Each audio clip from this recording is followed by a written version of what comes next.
yekək boz bir. Bu hələ balaca boz belə bax. Durun hə, kondisioneri qoşub yatırlar. Dur ayağa. Ha, kondisioner baxdı, dur ayağa. Sən də hə. Dur. Gəl. Getdik.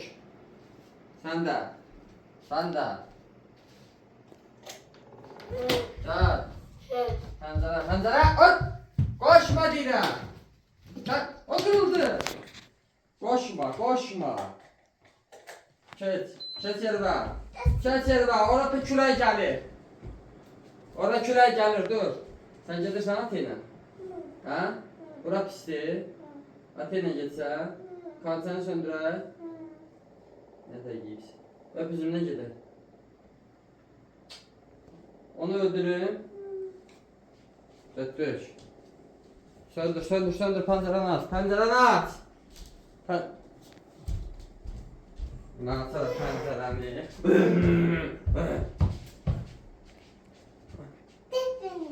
Getdik gəl. Ata necə desən?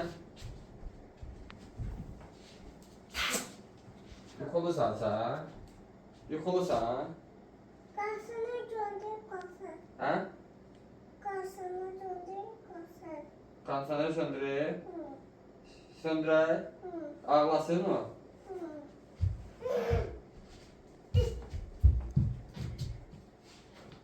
Söndür. Ata deyir söndür. Söndür, xəstələnərsən. Əlləri ör. Döyüm onu. Səni döyərəm ha mən. Söndür deyirəm. Neyniyim onu? Ha? Neyniyim onu?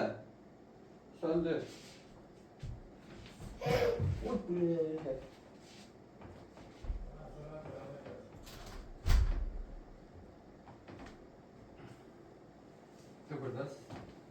Otur burada. Pəncərə də. Baxdan pəncərə. Ya. Başı çək. Hop. Hə, ged oturun kondisionerin altında. Getdik, gəl. Dur, orada külək var. Getdik. Hızlı gedək. Söndürək bizi.